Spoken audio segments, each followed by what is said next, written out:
Un tā tad iespējams, ka ir pagājušas vairākas stundas vai varbūt vesela nakts, un tu vari pārbaudīt, vai ir saglabājušies visi tavi faili. Ņem un atver vietu, uz kuru tu kopēji bildes. Un redzam, ka ir zip faili. Un šie zip faili ir jāatarhivē. To var darīt tā, ka tu nospied ar peles labo taustiņu un nospied extract all. Vai arī otrs variants, tad, kad uz šo failu nospied, varbūt, ka viņš šeit augšā piedāvā extract opcijas un arī extract all. Latviešu valodā tas varētu saukties izvēršana un izvilkt visu. Šeit paliek viss tas pats, kas ir, vieta paliek tā pati un izvilkt jeb extract. Un šis process arī aizņem ļoti ilgu laiku. Atkarībā no tā, cik liels ir fails, bet tas praktiski ir tikpat ilgi, it kā tu kopētu no vienas vietas uz citu vietu šos datus. Var atarhivēt vairākus failus vienlaicīgi, šis, piemēram, lai paliek, un tu aizēji blakus, pirmo es nospiedu, ņemam nākošo, atkal atarhivēt un ekstrakt. Un šādā veidā tu vienlaicīgi vari atarhivēt vairākus failiņus. Skaties, iespējams, ka datoram ir kaut kāds ierobežojums. Varbūt, ka dators atļaus tev kādus 4, 5, 6, 7, un tad viņam pietrūks jaudas. Tad būs jāpagaida, kad viss atarhivēsies, un tad tikai tu vari turpināt tālāk. Kamēr šis process notiek, tu vari minimizēt šo logu un darīt tālāk savas citas lietas. Šo arī var aizvērt un gaidi. Tas, ka es šeit redzu, ka man ir atarhivēti, nebūtu nenozīmē, ka viņi patiešām ir atarhivējušies, jo es šeit redzu, ka viss process vēl joprojām notiek. Atkal ir pagājis kaut kāds laiciņš, un tajā brīdī, kad tu redzi, ka viss ir atarhivējies, ka nenotiek vairs nekādi procesi fonā, tad šos zip failus tu droši dzēs ārā, jo tur pilnīgi viss dublējās iekšā. Iezīmē visus zip failiņus un nospied pogu Shift kopā ar Delete, Shift Delete, divas pogas reizē. Un starpība ar to Shift ir, ka permanently šie faili netiek pārvietoti uz datora miskasti, jeb atkritni, bet viņi tiek izdzēsti pilnībā. Tā kā tās ir identiskas kopijas, tad viņus vajag izdzēst pilnībā, lai viņi neaizņem datora miskastes vietu. Tātad, vai mēs gribam izdzēst pilnībā? Yes. Un zip failiņi tev pazūd un paliek tikai visi Google takeout. Un tālāk vēl viena maza niansīte no tā, ko tu būsi no Google saņēmusi, kādās pakās, varbūt dažādi faili. Ej priekšā mapītēs, takeout, un tas, kā Google jau ir sazipojis, jau ir atkarīgs no viņa. Te nav īpaši lielas kārtības, kā tas viss notiek, tāpēc jo mazāk zip failu, jo labāk. Bet tas, ko tu noteikti varēsi pamanīt, ka šeit pa vidu ir tādi JSON failiņi. Un tie ir mazi informatīvi failiņi, no kuriem vispār nav nekāda jēga. Tās nav bildes. Un es tev iesaku no šīs Google fotoattēlu mapes uzreiz izdzēst tos JSON failus. Es paņemu to mapi, atveru, kurā ir visi takeouti šobrīd, atzipotie takeouti. Piedošana par anglicismiem, bet tomēr izmantošu viņu. Un šeit failu pārlūka meklētājā ierakstīju JSON. Enter. Un ļausim, lai dators atrod visus JSON failiņus. Un viņus vajadzēs uzreiz arī izdzēst. Gaidi, iespējams, ka tas arī var aizņemt gana ilgu laiku. Man ar pirmo reizi pat uzkārās. Tūlītās mēģināšu vēlreiz.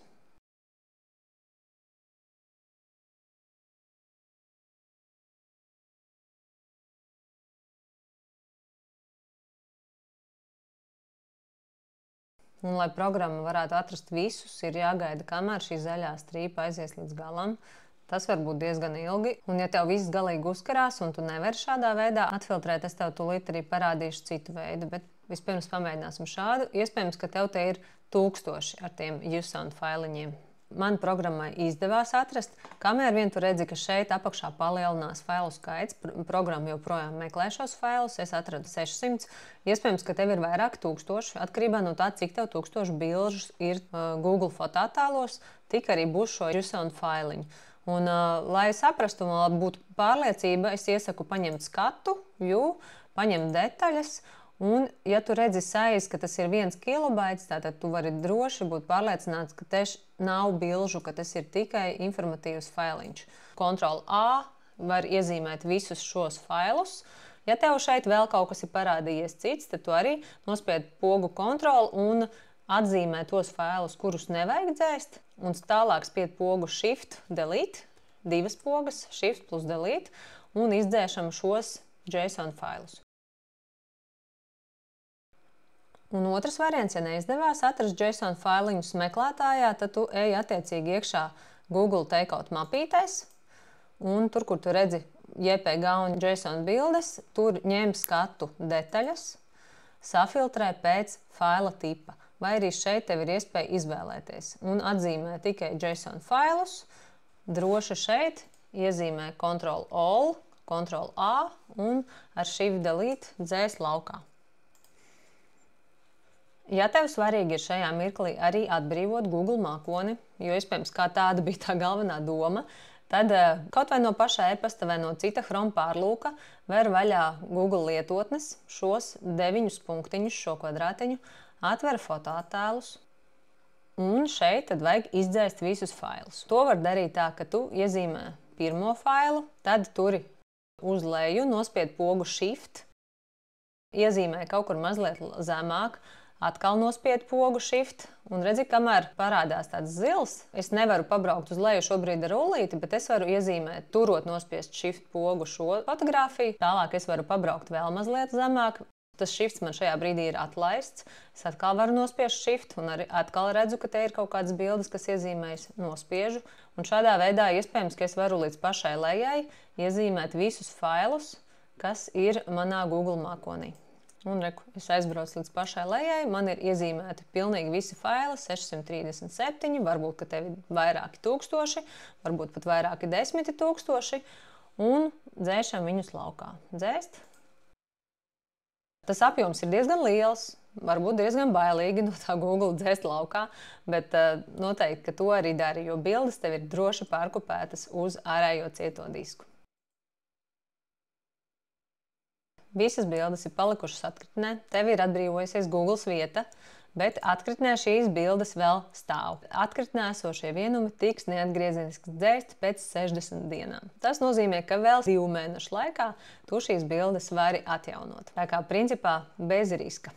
Vēl viena poga ir iztukšot atkritni, tad bildes tiek dzēstas arī no atkritnes. Bet to var darīt, var nedarīt, jo bildes, kas ir šajā Google atkritnē, viņas neskaitās tavā Google kontā. Līdz ar to viņas tur arī mierīgi var stāvēt tās 60 dienas mūsu drošībai. Šeit tas arī viss.